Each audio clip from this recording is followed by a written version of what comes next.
Good morning, YouTube people. Good rainy morning. I've been trying to make this video a couple of times this morning, and I kept getting rained out, but the sun is kind of poking through the clouds right now, so I think I might be able to actually finish it this time. I guess the weather's appropriate because I'm going to deliberately mistune this carburetor at idle. I promised Farrah I was going to make a video showing what happens when you open the idle outlet screws too far or don't open them far enough, and you get a bad idle. The idle outlet screws have to be set correctly if you want good idle. So without further ado, let's mistune a carburetor.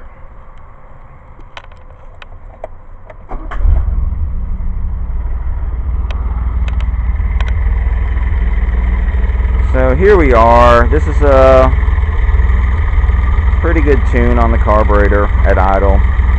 It's idling about maybe 700 RPM.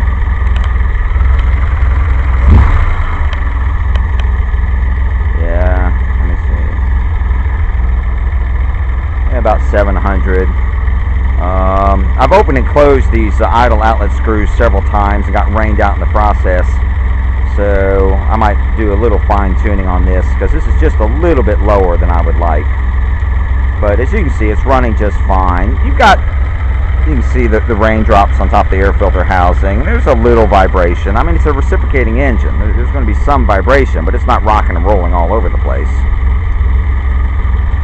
So without further ado, let's open the idle outlet screws too far.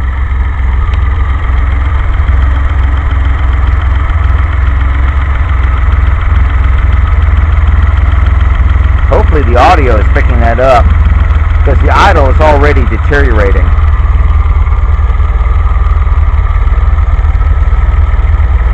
Terrible.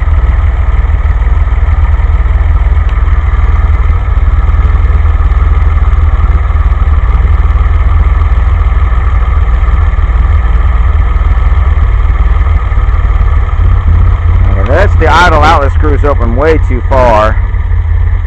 Hopefully the audio is picking up. I mean, this is a terrible idle. You can see the spark plug wires jumping all over the place. Farrah made a video where his louvers were jumping all over the place. These idle outlet screws are open just way too far, letting way too much of the idle mixture out into the venturi bores for the engine cam processor. So let's put the idle outlet screws back where they were.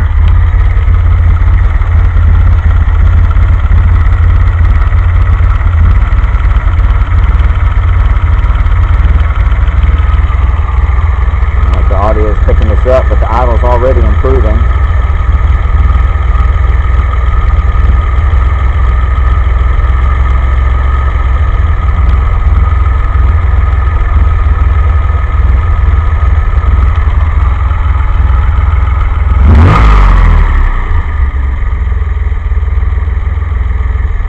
So that is the idle outlet screws more or less where they were before.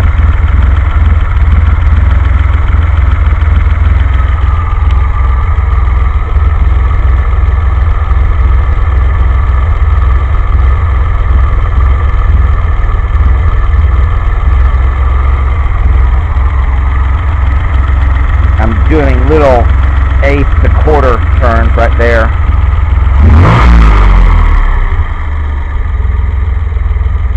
Okay, that's much better. You see the spark plug wires are not jumping all over the place. The louvers aren't jumping all over the place. So now let's turn the idle outlet screws in too far. And in the process, I'm going to have to add a little curb idle action. The curb idle screw cracks the throttle plates open, and you will never idle as smoothly with the throttle plates cracked open as you will on the idle circuit. It's just like cracking open the throttle plates on an EFI vehicle. If you've ever tried to bypass the idle air valve on an EFI vehicle and idle it with the throttle plates cracked open, it doesn't run anywhere near as smoothly that way or idle it anywhere near smoothly that way as it does if you have the idle air active. idle air valve active. It's the same principle on the carburetor.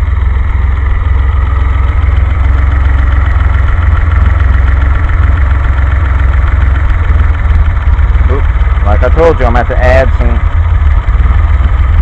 curb idle screw, cracking the throttle plates open because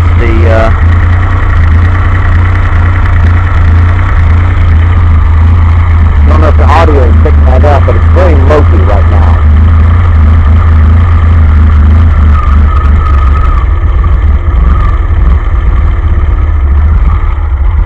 Wow, that's terrible.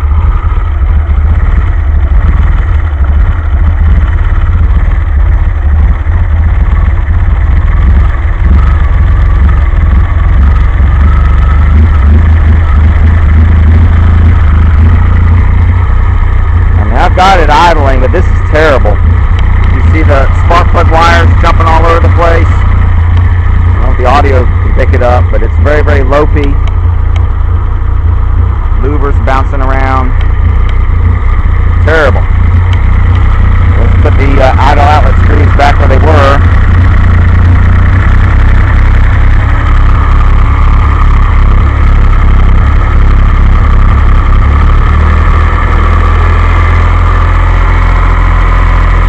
Back off the curb idle screw.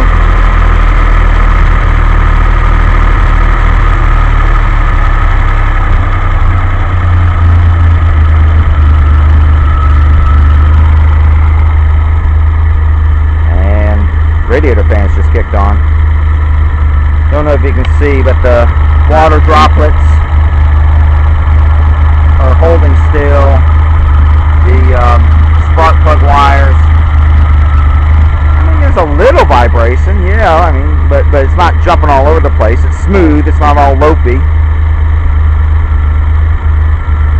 So, sometimes when I'm making changes to the idle outlet screws, I'll give it just a brief rev and let the carburetor find the idle circuit fresh. The 2100 uses airflow to switch between the idle and throttle circuits. Mixture is controlled by the same jets. The same jets that control or determine your throttle mixture also determine your idle mixture. So the screws under the bowl are not mixture screws per se. The air-fuel mixture is the same. What those screws are doing is determining how much of that mixture is released into the throttle bores. If you release too much, the engine can't process it. And if you release too little, the engine will die. The only way you can compensate for the fact that not enough is being released around the throttle plates is by cracking the throttle plates open. But as you saw, that gives you just a terrible idle. There's some raindrops. It is starting to rain again. So I think this video is coming to an end. So that is what happens if you open the idle outlet screws too far or too little. They need to be opened just the right amount. I usually start with 1.5 turns, more or less. And I do crack open the curb idle screw just to guarantee that the engine will start. And then I alternate between backing off the curb idle screw and then fine-tuning the idle outlet screws. And I usually turn them in quarter turns and eventually down to like 1/8 turns until I get the idle that I want. A nice smooth idle, ideally on the idle outlet screws alone, with no curb idle action whatsoever. That is going to give you the smoothest idle that you'll ever get. But it is starting to rain, so I'm going to go inside and upload this video.